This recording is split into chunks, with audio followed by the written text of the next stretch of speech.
could show you some interesting stuff if you wanted. Sure. Nice.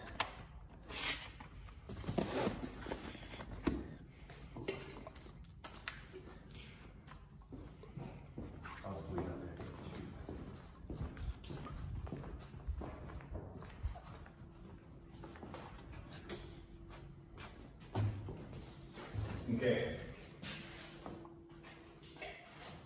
I'll need to do a bit of wiring up and stuff, because I've been kind of improvising like a video mixer. This might take a wee while. Okay.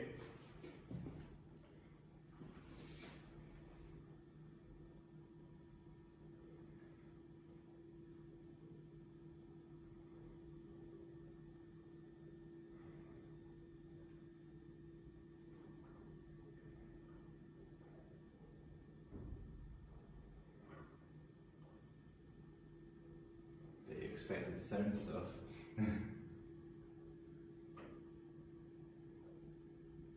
Oh, clear for a second.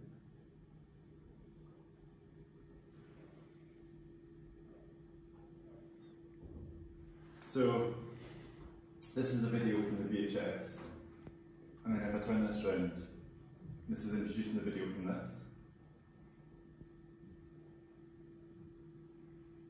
So I can mix it in. And then I can adjust these to adjust characteristics of it. So this is brightness, and if I go low, you can kind of get effects like there. Someone quick go. Got colour now. This is just it running through the mixer. Untouched. Yeah. Wow.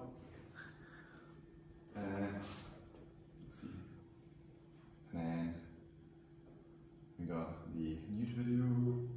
There's like loads of different videos. Like this is kind of, with this I tried to edit it on semantics, so you can't really see anything there. Actually I could put some sound in. Why not? So it was kind of edited based on the movements of people and what they're doing. So there's one bit later on with everyone on phone conversations. I just tried to make a nonsense phone conversation.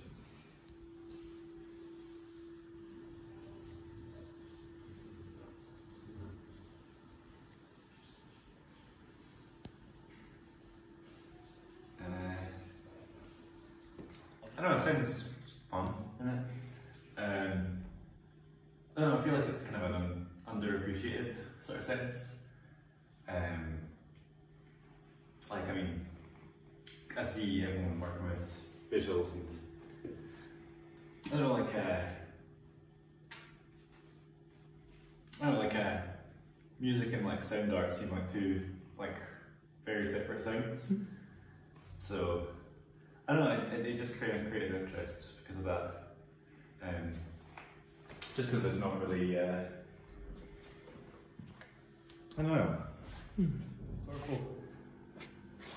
I don't know if this will work. It might, but oh, that's coming through the sound. Oh, so you can kind of see what it's doing because of that, based on the sound. I'm going to turn this all the way down because some of these. Oh, I'll put tremolo on actually.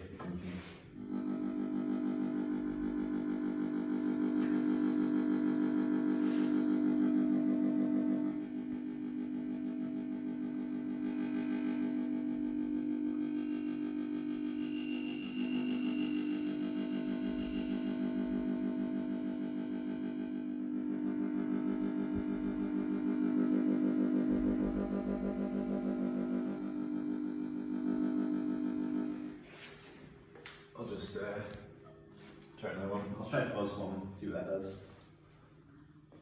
Fusion makes it sound disgusting and horrible, so we'll see what that does.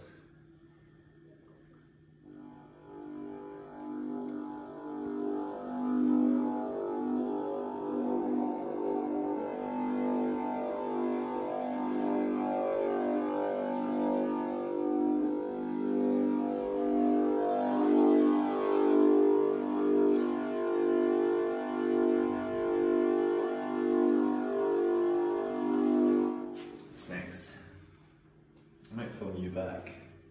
See how you like it. Screen.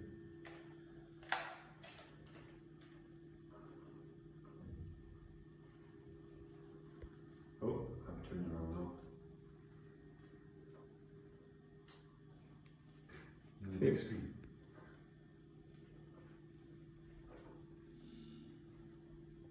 Might need to use some effects.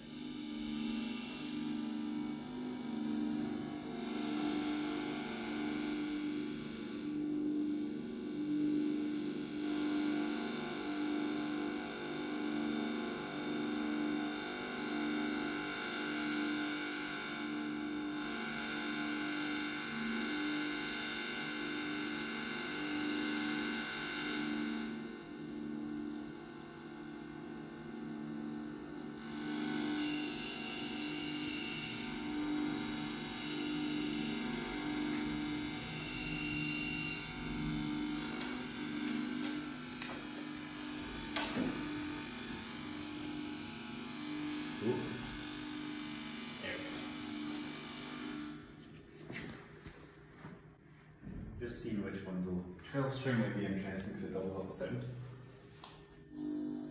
There we go. Oh. I suppose it's a good way to like visually represent what something's doing to a guitar signal.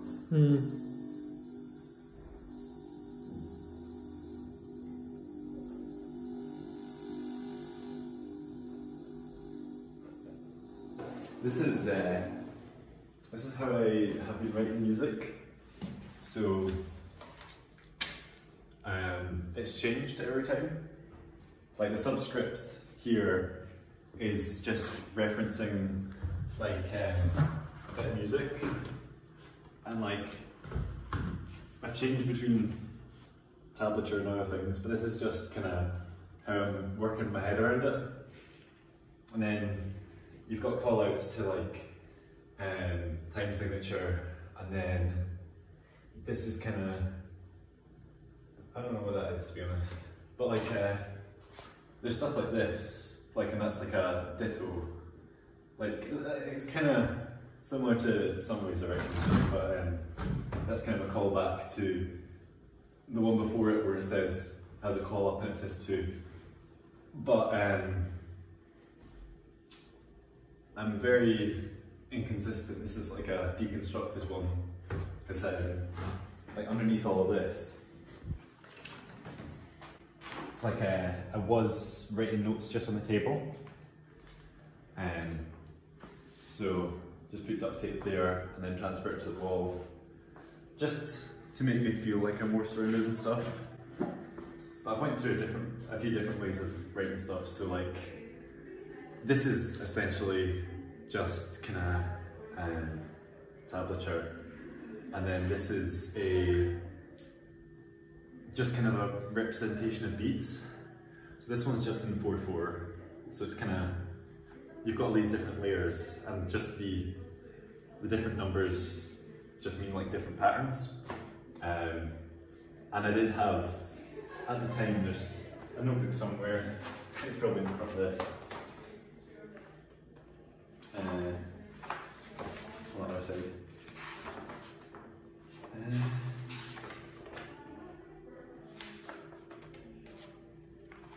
I'm not sure where I put the notes for that actually, because this is just like recording notes, kind of showing which tracks I want to keep, and then just getting rid of everything else. I'm using, I was using this for multi-track recording, and just having like one input at a time, layering it up. But like these were just, I think one was like mandolin, one was violin, one was guitar, and then where it's doubled up is just 2 different layers. I think that's maybe the same part of that. And then this was like the first time I attempted to play violin. I didn't know how to tune it, so that was just what I tuned by ear, and it seemed to work for me. I could show you some actual work.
without that amp. Although I need an amp for the bass, and I did have that, but I had a bit of wood, because you need a bit of wood for this, because otherwise, love the smell of it, but otherwise this bit's really loose, so I tried taping it shut, but that rattles.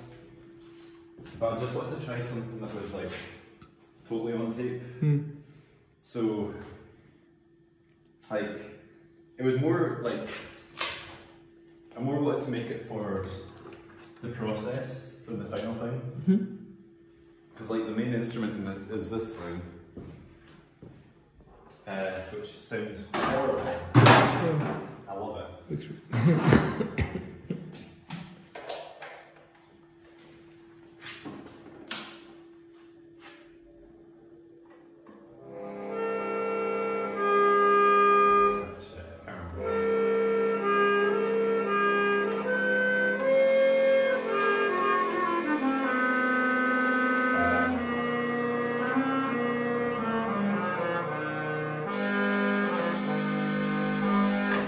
So it was this thing, but which sounds really cheesy and horrible, but it's got its like charm. But when you put it on this and then slow it down to like half speed, I don't know, like, because this is a clip like this forms to, and it picks up the bass tones really well. When you slow it down, it's just really, really clear, and I feel like with the, like, I'm not like an analog purist, but I don't know, digital stuff, I know it's too clean. I've not played it for a while,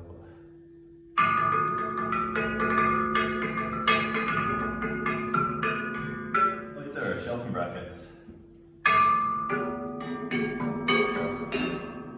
Sometimes they sound kind of wooden, which I quite like. And then, I don't know how it's project. Yeah? How's that? It's alright, it's fun. I mean, I think I'm just kind of scared of working with other people, to be honest.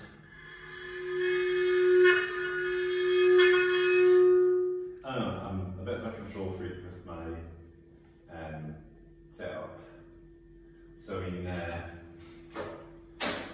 I think in a noise band, I think, well, I mean, there's a thing in second year, and it got kind of frustrating, like, even though, because I think a lot of people think, or I mean, yeah, a lot of noise artists think that, like, noise is kind of like this free-form thing, and there's like no theory behind it, and that it is just noise. But I don't think it has to be, kind of.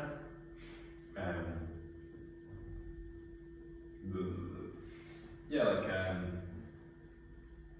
it can sort of, because I mean, music as it is noise, and you can't have music that's kind of completely without it. I mean, noise can be seen as like anything extraneous to information. But yeah, the noise is, take socks, roasting here. But yeah, so noise is like anything extraneous to information, like according to like communication theory, things, the recording technique will get in the way. Like, I mean, it's kind of impossible to get rid of excess sound. I mean, if you're working with totally analog stuff, like the only way you would completely get rid of electromagnetic interference is if you were recording like, on an Edison tube, but then that presents its own noise. But if you're totally digital, there's still going to be interference noise, because all the parts communicate with each other. But it might be subtle noise, but it's still there. If you take into account all that, and even if you're in like is it anechoic chamber? Sort of, I think there's a few of them in the world, but rooms underground with padded walls, so there's no echoes, and are completely isolated. Even if you're recording in there, there's still going to be the noise, coming from the instruments, because instruments themselves aren't perfect. If you play a violin or a guitar, you're going to get frequencies that you don't want in there, just by virtue of it being acoustic. And then if you move away from acoustic and go for like a electronic instrument, there's still going to be noise and inconsistencies, because I mean, a lot of synths base their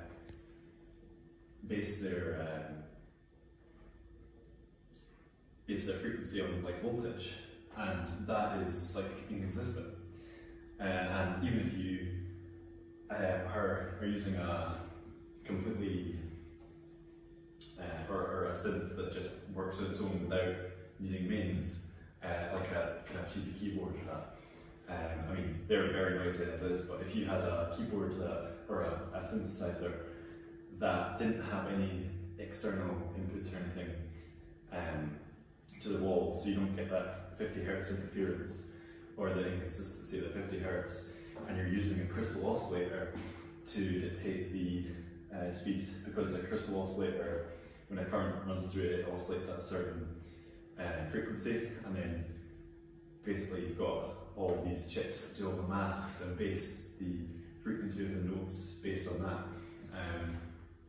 But even then, there's no way, as it is now, to create a perfect waveform. Like, you think of a sine wave, and you think of it being perfect like that.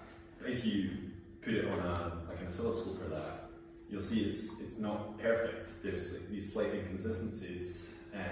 Even if it looks perfect, you'll zoom in and you'll see inconsistencies, and these inconsistencies are noise. Even in the human voice, you can't sing without creating noise. Having an accent, that could be considered noise because it's extraneous information. I mean, you'll hear your voice differently, and this rumble, having a body, is kind of has a different resonance than the rest, than how you project it. So having a body would create noise, and even if you recorded a track which was completely without noise, then in listening to it, you've already got this noise pre-built. I'm going to quote like John Cage, or reference him. I know it's controversial, but because a lot of people hate him for some reason. I mean, I think people focus on one work too much. He was saying he was in an anechoic chamber, if that's how you pronounce it, but a room without echoes. And if you're in that situation, even though there's no external sounds that you hear, it's far underground, there's no echoes, so if you clap, you're not going to get the reverberation that you maybe heard there. Also, if the sound was out of sync, you can use that, I guess. But like, even without all that, and like being alive creates noise, and without any external noise, you'll notice that every time you blink, you'll be able to hear that. Swallowing, really noisy. You'll start to hear yourself breathing and your heartbeat. And I mean, they're not perfect in itself. The only way to live in a world without noise would be to not be a human.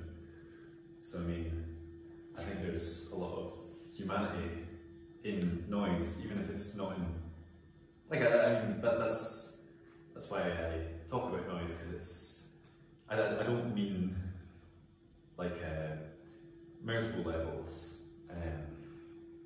I mean, even then, it's musical in its own right. I mean, music's supposed to be something that creates beauty of like harmony and form, and other people have described it as to be music, it has to have a repeating factor. And I mean, is that to say that if something is to happen twice, that it's music? If I was to walk over here, walk back, and do this same motion again and again, you'll start to notice patterns, and it'll become music, even though you can just see it there. I don't know, but yeah, it's just the difference between these two things. The repeatability of music. I mean, I suppose music was supposed to be something that could be scored and repeated at a later date, and it was all reliant on this bit of paper that told you what to do. But is that to say that an improvised piece that doesn't follow like a piece of paper telling them what to do, is that improvised music? I mean, if you look at jazz, I mean, even like Jimi Hendrix, this idea of like groove, time signatures that change throughout the song, and kind of feeling the music. There's no like mathematical theory behind it. It's kind of people knowing each other. It's interaction between people, and knowing each other well enough that you can predict what the other's going to do based on what they're playing. And it's not, a lot of it can't be repeated, a lot of it's very in the moment. Does that say it's not music? And I mean, I don't think there needs to be consistent time signature. I mean, to have a time signature, there needs to be like a repetition.